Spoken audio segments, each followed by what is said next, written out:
আজকে আমি একটা বিশাল বড় কচু আনছি, দেখেন, পাশের বাড়ির ভাবির জন্য। আর কচুটাও কিন্তু একদম আমার চেয়ে লম্বা। তো আমি একটু আমার রুমের মধ্যে শোয়াইয়া আপনাদেরকে দেখাইলাম, শোয়াইয়া আপনাদের সাথে শেয়ার করলাম। দেখেন কচুটা কিন্তু একদম সেই। আসসালামু আলাইকুম, আপনারা সবাই কেমন আছেন? আশা করছি যে যেখান থেকে আমার এই ভিডিও দেখেন সবাই অনেক ভালো আছেন। আল্লাহ তাআলার অশেষ রহমতে আলহামদুলিল্লাহ আমরাও ভালো আছি। প্রতিদিনের মতো চলে আসলাম আরও একটা নতুন ব্লগে। আর ব্লগটা বিকাল থেকে স্টার্ট করছি। আজকে আমার ছেলেটা খুব বেশি ছেলের পিছনে খুব বেশি সময় দিতে হয়েছে, যেমন 1 ঘন্টার মতো। আজকে রুমের বাইরেই আসছিলাম, ছেলের সাথে ঘোরাঘুরি করছি। তারপর আইসা আপনাদের সাথে এখন আমি কথা বলতে বসছি।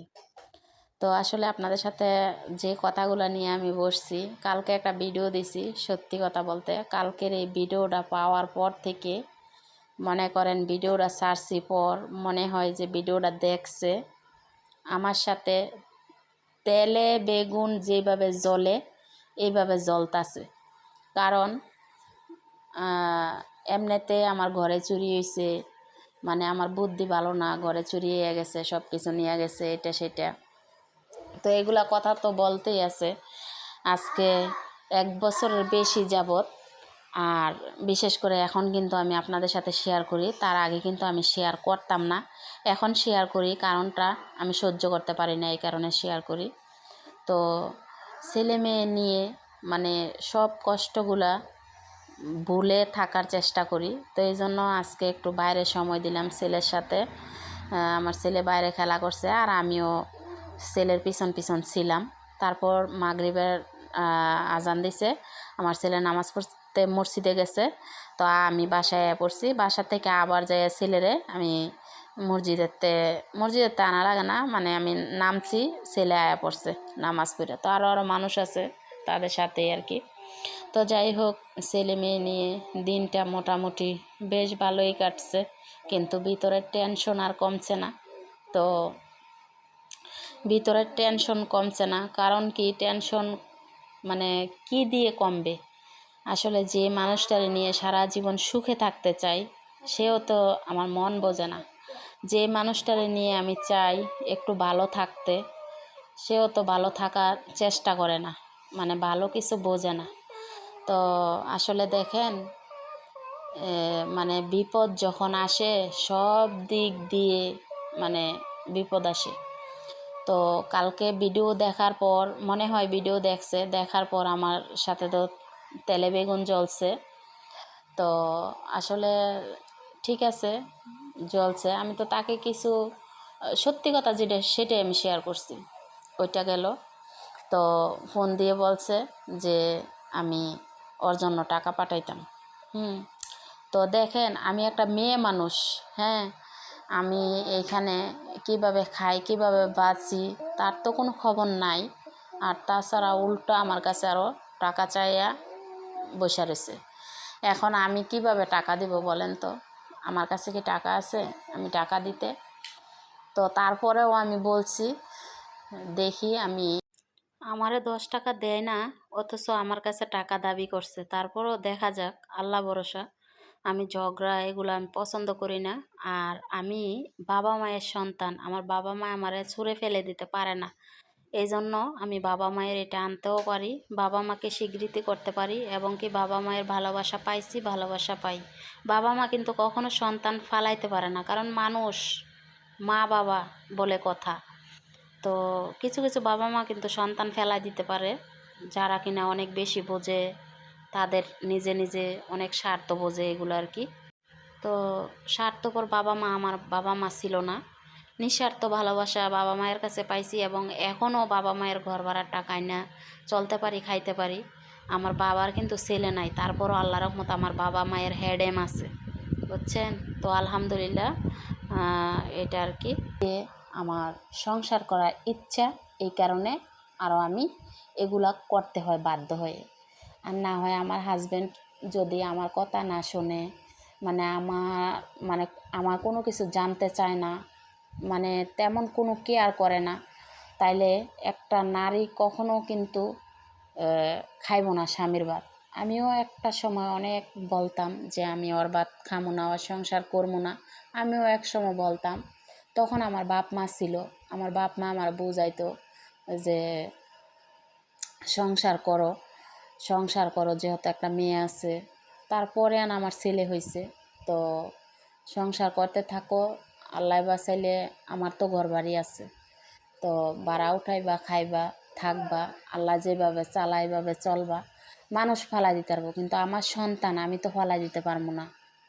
আমার মাও আমার বোঝাইতো যে আমি মা, আমি কখনো ফালাইতে পারবো না। আমার সন্তান আমার মাথার তাজ, আমি মাথার তাজ করে রাখবো। আর আমার মায়ের কিন্তু ছেলে নাই, আমরা বোন, কিন্তু আমার মায় আমরারে কখনো বুঝতে দেয় নাই যে আসলে আমরার ভাই নাই বা কি। তো অনেক আদর কইরা লালন পালন করছে।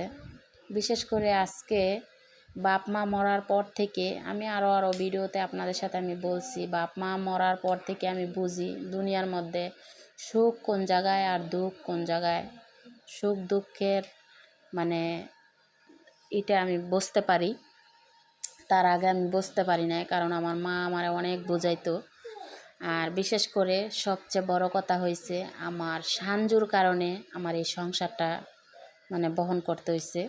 আমার সাঞ্জু যদি তখন মানে আল্লাহ তালা দান করছে, আল্লাহর কাছে চাইছি, আল্লাহ দিছে, আমি আল্লাহ আমার মন বুঝেই দন দিছে। তো যাই হোক, আলহামদুলিল্লাহ, এরকম কথা বলতে হয় না। তো আমার সাঞ্জুর দিকে তাকায় আমি অনেক কিছু নিজে নিজে মানে মেনটেন করি। তো যাই হোক, এ পর্যন্ত আসলাম। কালকে ভিডিওতে বলছি আমার সংসারের বয়সটা 23 বছর। তো 23টা বছর জীবন থেকে পার করছি। তো বিশেষ করে আমার বাপ মা আমার অনেক বুঝাইতো। এখন যে আমার বাপ মা আমার পাশে নাই, কিন্তু বাপ মার ছায়া মায়া সব কিছুই আমার পাশে আছে, বাপ মার দোয়া আমার পাশে আছে। আমার জন্য আমার বাপ মা অনেক দোয়া করতো। আর আমার সুখ দুঃখ আমার বাপ মা সব কিছুই দেখা গেছে। কারণ সুখটা কেমন দেখছে সেটাও আপনাদের সাথে আমি বলি। সুখটা কেমন দেখছে, সব মায়েরাই কিন্তু সন্তান যখন বিয়ে দেয় তখন কিন্তু সব মায়েরাই মানে চায় যে তার মেয়ে যদি সুখে থাকে, বাবা মায়ের কাছে ভালো লাগে সব মায়েরা। ঠিক আছে, এই যে আমি বলি আমার বাড়ি আমার বাড়ি, আমার মায় বলবো আমার বাড়ি আমার বাড়ি, এমুক বলবো আমার বাড়ি আমার বাড়ি, আসলে আমার বাড়ি বলতে কিছুই নাই। হ্যাঁ, আমার বাড়ি বলতে কিছুই নাই। ঠিক আছে, তো এই কথাটা যারা বোঝে যদি খেয়াল করে আসলে বুঝতে পারবো। বলে না আমার বাড়ি আমার বাড়ি, কিসের আমার বাড়ি? একটার পর একটা কিন্তু পর্ব আছে। মেয়ে মানুষে কখনো বলতে পারে না আমার বাড়ি আমার বাড়ি, তো কিছু কিছু মেয়ে মানুষে কিন্তু এরকম বলে। তো যদি ওই মেয়ে মানুষটা বলতে পারে আমার বাড়ি আমার সংসার আমার সব কিছু, তাইলে আরেকটা মেয়ে মানুষও তো এরকম বলতে পারে, ঠিক না? না, একজনে বলতে পারবো আরেকজন বলতে পারবো না, তাইলে এটা কি স্বার্থপরই না? মানে এটা একতরফা ভালোবাসা না? যেমন ওর ভালোবাসাটাই ওই বোঝে, ওর ওর ভালো বুঝডই ওই বোঝে, কিন্তু অন্যের ভালো ওই বোঝে না। তো যাই হোক, ভালো না বুঝতে বুঝতেই কিন্তু আজ আমি এই পর্যন্ত আসা। ভালো বুঝেও না, ভালো দেখেও না, ভালো রাখতে চায়ও না। তো এখন আর ওর হাতে ভালো থাকার আশা আমি করি না। এখন আমি নিজে নিজে ভালো থাকার চেষ্টা করি। তো এটা আর কি। তো আলহামদুলিল্লাহ, আল্লাহর কাছে, আল্লাহ যদি চায় তাহলে মানুষ কিছু করতে পারবো না, কিন্তু মানুষ আসলে খারাপ ছাড়া ভালো চায় না। মানুষ সব সময় আমি দেখছি আমার পিছে হোক অথবা আমার সামনে হোক, আমার সামনে হলে তো খুব মিষ্টি মধুমাখা কথা বলে, আর আমার পিছনে যদি হয় তাইলে মনে করেন আমার বদনাম ছাড়া কিছু ভালো করে না। তো বদনাম করা ভালো, নবীজির ওই শত্রু ছিল, নবীজির শত্রু ছিল। তো আমি মনে করি যদি আমার বদনাম করে অথবা মানে আমারে যদি ইউজ করে, করার পর আর আমার কোনো কিছু মনে থাকে না, আমার ইউজ করার জন্য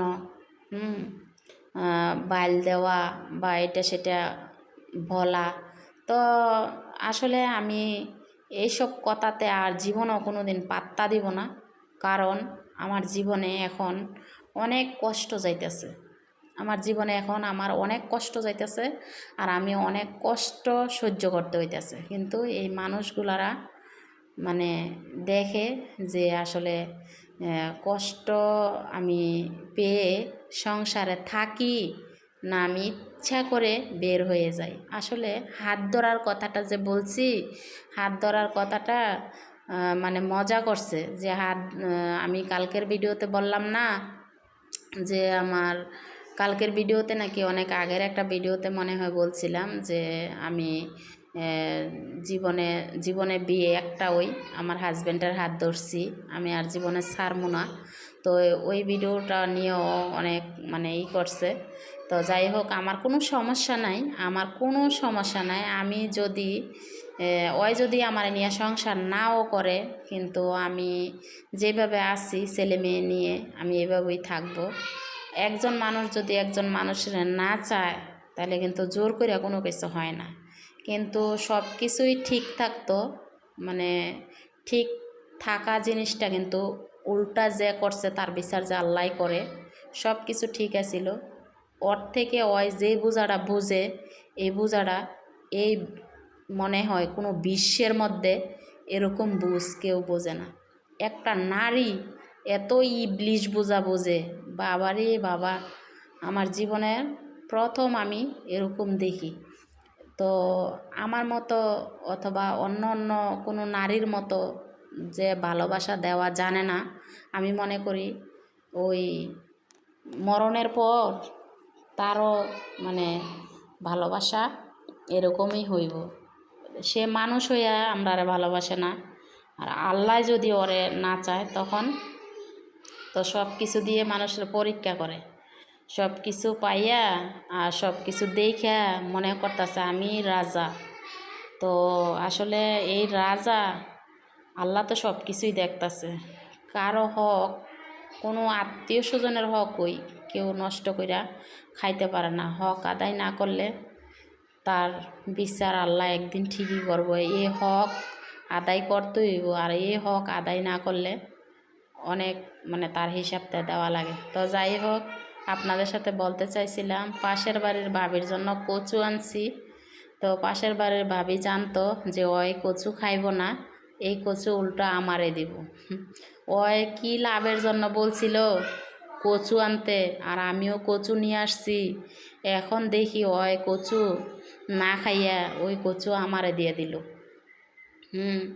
তো আসলে সত্যি কথা বলতে আমিও কচু ঘরে আইন না আপনাদের সাথে শেয়ার করলাম। কচুটা কাটলাম, আর হাতে খুব বেশি চুলকানি হয়েছে। আর আমি জানি এই কচু হাতে যেহেতু চুলকাইছে এটা গলায় ধরে না। এই কচু খাওয়ায় অনেক স্বাদ। আমি কিন্তু কচুটা রান্নাও করছি, অনেক ভালো হয়েছে। তো আসলে ভাবি জানতো যে ওই রান্না করব না, আজকের এই কচু আমার এই দিব, মানে ওই কচু রান্না করব না। ওই কিন্তু ঠিকই জানতো মনে মনে, আর আমি জানতাম না। তো আমি ওর জন্য কচু আনছি, আর ওই কচু উল্টা আমারে দিয়ে দিছে, বুঝছেন? তো আমারে দিয়ে দিছে, সমস্যা নাই। ওর জন্য তার চেয়ে বড় একটা কচু যে রাখা রাখে, আমার জন্য যে কচুটা দিছে তার চেয়ে বড় একটা কচু যে তার জন্য রাখে, আমি দোয়া করি।